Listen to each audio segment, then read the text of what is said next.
जय हो शंकरा आदिदेव शंकरा। నమస్కారం, భక్తిప్రదం కార్యక్రమానికి స్వాగతం. కేదార్నాథ్, బద్రీనాథ్, గంగోత్రి, యమునోత్రి ఇవన్నీ హిమగిరి సొబగులతో దర్శనమిచ్చే పవిత్ర ప్రదేశాలే. అంతేనా, ఇవన్నీ విశ్వానికి ఆదర్శనీయమైన అతి పవిత్ర పుణ్యస్థలాలు. విడివిడిగా చూస్తే శివనాథుడు, హరినాథుడు, గంగా, యమున నదీమతలులుగా కనిపిస్తాయి. భక్తులు యాత్ర మొదలెట్టారంటే ఈ 4 చూసి తీరుతారు. ఈ 4 పుణ్యక్షేత్రాలు దర్శించే యాత్రే చార్ధామ్ యాత్ర. దీపావళి అమావాస్యను దీపావళి అని, కార్తీక పౌర్ణమిని దేవ దీపావళి అని మనం పిలుస్తాం. అతి శీతల కాలం వచ్చినప్పుడు చార్ధామ్ యాత్రకు చెక్ పడుతుంది. 4 పుణ్య ప్రదేశాలు మూతపడతాయి. చార్ధాంలో మానవ పూజలు లేని హిమవంత కాలంలో దేవతలు వచ్చి పూజలు చేస్తారని ఆయా ఆలయాల చరిత్రలు చెబుతున్నాయి. హరి ఓం, హరి ఓం, హరి ఓం. మంచుకొండలు, ఎత్తైన ప్రదేశాల్లోని పుణ్యక్షేత్రాలు ఏడాదిలో 6 నెలలే తెరిచి ఉంటాయి. అతి శీతల వాతావరణ కాలంలో ఈ ఆలయాలు మూసివేసి వేసవిలో తెరుస్తారు. సాధారణంగా అక్టోబర్, నవంబర్ నెలల్లో ఈ గిరి పుణ్యక్షేత్రాలు మూసివేస్తే ఏప్రిల్, మే నెలలో తెరుస్తారు.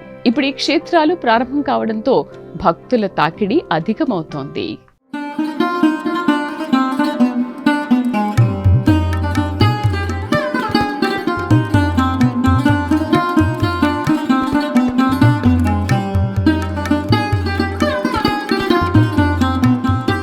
మానవ కాలమానానికి దేవతా కాలమానానికి ఎంతో తేడా ఉంటుందని మనకు తెలుసు.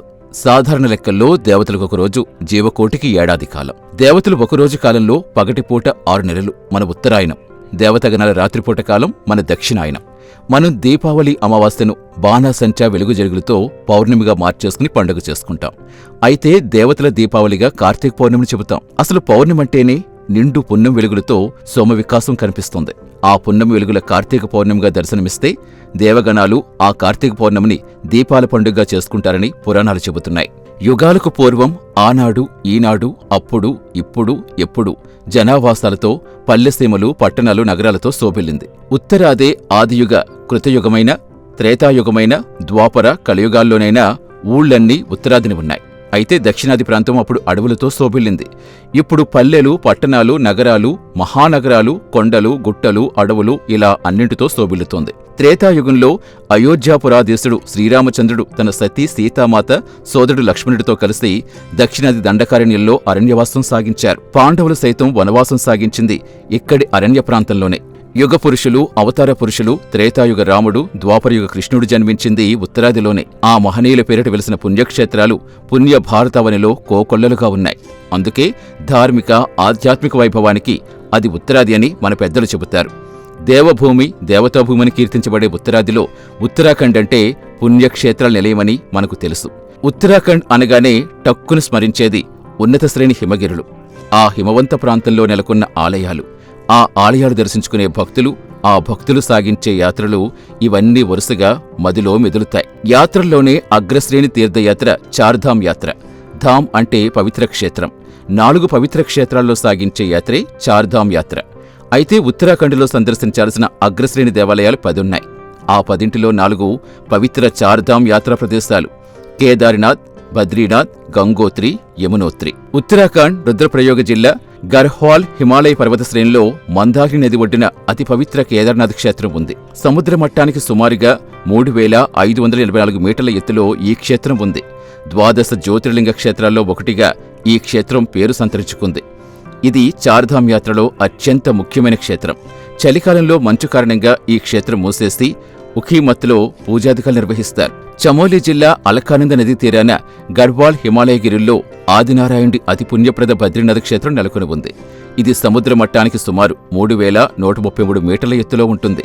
శ్రీ మహావిష్ణువుకు అంకితం చేయబడ్డ పవిత్ర పుణ్యక్షేత్రం బద్రీనాథ్. చార్ధామ్ యాత్రలో ప్రధాన దేవాలయం. ఏప్రిల్, మే నుంచి అక్టోబర్, నవంబర్ వరకు మాత్రమే ఆలయం తెరిచి ఉంటుంది. ఇక్కడికి సమీపంలో రిషికేశ్ రైల్వే స్టేషన్ ఉండగా సమీపంలో డెహ్రాడూన్ జాలీగ్రాంట్ విమానాశ్రయం ఉంది. రోడ్డు మార్గం, వాయు మార్గం ద్వారా ఇక్కడికి చేరుకోవచ్చు. కేదార్నాథ్, బద్రీనాథ్ క్షేత్రాలకు పురాణపరంగా ఉన్న విశిష్టత అంతా ఇంతా కాదనే విషయం అందరికీ తెలుసు. అయితే చారిత్రక ఆధారాల ప్రకారం శంకరాచార్యులు 8వ శతాబ్దంలో ఈ ప్రాంతాన్ని దర్శించగా బద్రీనాథ్లో వందలాది పవిత్ర దేవతా విగ్రహాలు కనుగొన్నట్టుగా చరిత్ర చెబుతుంది. హైందవ మతాన్ని ఉద్ధరించేందుకు జన్మించిన జగద్గురువు శంకరాచార్యులు ఆ దేవతా విగ్రహాలు దేశంలో పలు చెరగులకు చేర్చి భారతీయ ఆధ్యాత్మిక వైభవం విశ్వవ్యాప్తం చేశారని చరిత్ర వెల్లడిస్తోంది. బద్రీనాథ్ ఆలయంలో ధ్యాన భంగిమలో ఉన్న విష్ణు విగ్రహాలు దర్శనమిస్తాయి. మహనీయులు మహర్షులు చేసిన కఠోర ధ్యాన తపస్సుతో ఇక్కడ ఒక నీటి బొగ్గ ఏర్పడిందని, అది పొగలు సెగలు కక్కుతూ దర్శనమిస్తుందని భక్తులు తెలియచేస్తూ ఉంటారు. ఉత్తరాది బద్రీనాథ్ విశ్వవ్యాప్త కీర్తి చెందగా దక్షిణాది బద్రీనాథ్గా చిన్న బద్రీనాథ్ ఆలయం ఒకటి ఉందని భక్తులు అంటున్నారు. దక్షిణాదిలో హైదరాబాద్ మహానగర సమీపంలో బండమైలారంలో ఈ ఆలయం నెలకొని ఉందంటారు. ఉత్తర కాశీ జిల్లా భాగీరథి నదీ తీరంలో గంగోత్రి ఆలయం నెలకొని ఉంది. సమస్త పుణ్యజలాలకు సర్వతీర్థాలకు అధిదేవతైన గంగామాత ఆలయం ఇక్కడ నెలకొని ఉంది. గంగానది భూమిపై వచ్చిన మొట్టమొదటి ప్రదేశం ఇదే అని పురాణాలు చెబుతున్నాయి. పురాణాల ప్రకారం గంగానది 3 లోకాల్లో ప్రవహిస్తుంది. అందుకే గంగానదిని త్రిపదగా పిలుస్తారు. స్వర్గలోకంలో మందాకినిగా కీర్తించబడే గంగానది భూలోకంలో భాగీరథిగా, పాతాళలోకంలో భోగవతిగా విరాజిల్లుతుంది. అయితే ఏ లోకంలో అయినా సమస్త జలాల అధిదేవతగా గంగానది ఆరాధింపబడుతుంది. గంగోత్రి ఉద్భవించిన ఉత్తరకాశీ జిల్లాలో గర్వాల్ హిమాలయ పర్వత శ్రేణిలోనే యమునోత్రి ఉంది. బందరపూంచా పర్వత శ్రేణి వద్ద యమునానది జన్మస్థానంలో యమునోత్రి నెలకొని ఉంది. సాక్షాత్ ప్రత్యక్ష నారాయణుడైన సూర్యనారాయణ్ణి ముద్దుల పుత్రికే యమున. సమవర్తి యమధర్మరాజు బాధలతో పాపాలు హరింపచేసే కరుణాసాగరుడు శనీశ్వరుడి సోదరిమనే యమున. చార్ధామ్ యాత్రలో స్థానం పొందిన యమునోత్రిలో యమునానదికి ఆలయం ఉంది. ఉత్తరాఖండ్లో మరికొన్ని ప్రముఖ ఆలయాలు పరిశీలిస్తే రుద్రప్రయాగులో తుంగనాథ్ ఆలయం, ధారీదేవి ఆలయం, పౌరీ గర్హాల్లో నీలకంఠ మహాదేవ్ ఆలయం, చంబాలో సుర్కందదేవి ఆలయం, అల్మోరాలో చిత్తైగోలు దేవాలయం ప్రముఖ ఆలయాలుగా దర్శనమిస్తాయి.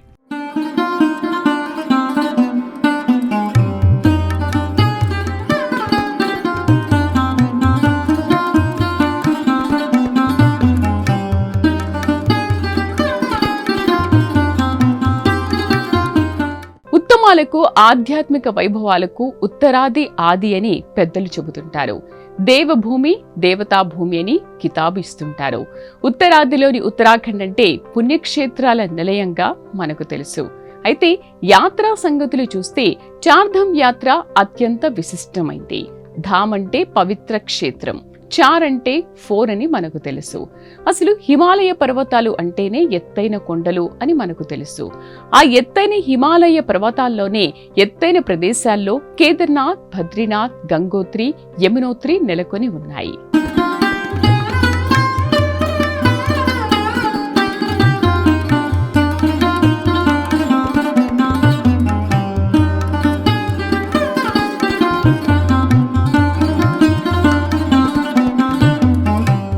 ఉత్తరపు బిందువు ఉత్తరాఖండ్ పవిత్ర భారతదేశంలో అతి పవిత్ర నదులైన గంగా యమునలకు నిలయం. కైలాస వైకుంఠ క్షేత్రాలు కేదారినాథ్, బద్రీనాథులు కలిగి ఉన్న ఉత్తరాఖండ్లోనే జగద్గురువు ఆదిశంకరాచార్యులు తమ ఆమ్నాయ పీఠాల స్థాపనకు శ్రీకారం చుట్టినట్టుగా ఆయా పీఠాల చరిత్రలు చెబుతున్నాయి. చార్ధామ్ యాత్ర సాగించేది చతుర్థ ప్రదేశాల్లో కాగా శంకర భగవత్పాదులు దేశం నలుదిశలా స్థాపించిన ఆమ్నాయ పీఠాలు 4. చతుర్ధామ పీఠాల్లో దక్షిణ దిక్కున దక్షిణామ్నాయ శృంగేరి శారదాపీఠం కర్ణాటక శృంగేరిలో ఉంది. ఉత్తరామ్నాయ పీఠం ఉత్తరాఖండ్ బద్రీనాథ్లో ఉంది. పూర్వామ్నాయ గోవర్ధన పీఠం ఒడిశా పూరిలో ఉండగా పశ్చిమామ్నాయ ద్వారకాపీఠం గుజరాత్ ద్వారకలో ఉంది. దేవభూమి దేవతాభూమిగా ఉత్తరాఖండ్కు పేరుందని మనకు తెలుసు. పురాణ చరిత్రలకు అనుగుణంగా మనకు ఉత్తరాఖండ్లో పుణ్యతీర్థాలు పుణ్యక్షేత్రాలు దర్శనమిస్తాయి. అతి శీతల వాతావరణంలో కేదారినాథ్, బద్రీనాథ్, గంగోత్రి, యమునోత్రులను మూసేస్తారు. తిరిగి వేసవిలో తెరుస్తారు. చార్ధామ్ యాత్ర ఏడాదిలో 6 నెలలు మాత్రమే ఉంటుంది. అయితే సాధ్యాసాధ్యాలు మానవ మాత్రులకే కాని దేవగణాలకుండవు కదా. ఏ అసాధ్యమైనా దేవతలకు సుసాధ్యమే. ఎముకలు కొరికే చలి సమయంలో హిమవత్ పర్వతాల్లో కేదార్నాథ్, బద్రీనాథ్, గంగోత్రి, యమునోత్రి ఆలయాలు మూసేసి చార్ధామ్ యాత్రకు 6 నెలలు నిలుపుదల చేస్తారు.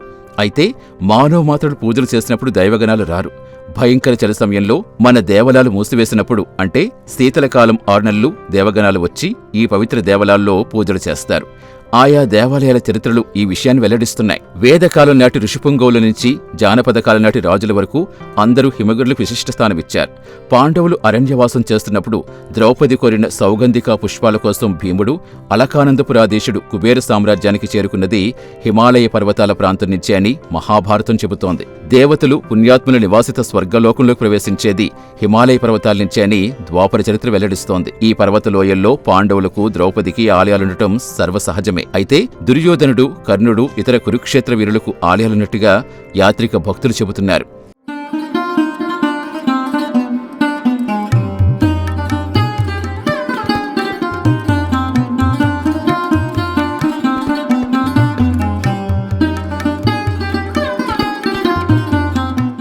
సవ్యం, అపసవ్యం, clockwise, anti clockwise, సరి, బేసి.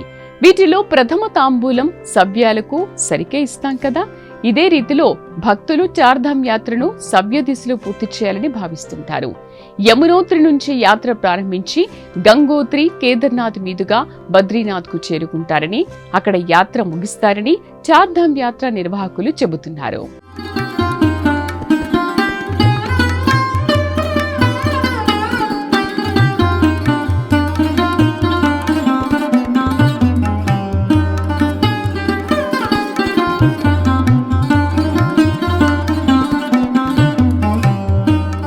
హిమాలయాల్లో ఒడిలో దేవభూమి, దేవతాభూమి ఉత్తరాఖండ్. గంగా, యమునలు ఉద్భవించిన పవిత్ర ప్రదేశం కేదార్నాథ్, బద్రీనాథ్ తదితర పవిత్ర క్షేత్రాలున్న ప్రాంతం ఉత్తరాఖండ్. హరిద్వార్, రిషికేశ్ వంటి ప్రాచీన నగరాలు గల దివ్యభూమి, ఋషులు, మునులు తపస్సు చేసిన పుణ్యభూమి ఉత్తరాఖండ్. ధర్మక్షేత్ర కురుక్షేత్ర యుద్ధంలో పాండవులు విజయం సాధించి సుదీర్ఘకాలం రాజ్యపాలన సాగించి ప్రజలకు సుభిక్ష పాలన అందించి సస్యశ్యామల దేశంగా భరతభూమిని తీర్చిదిద్దినట్టుగా మహాభారత గాథ మనకు తెలియచేస్తుంది.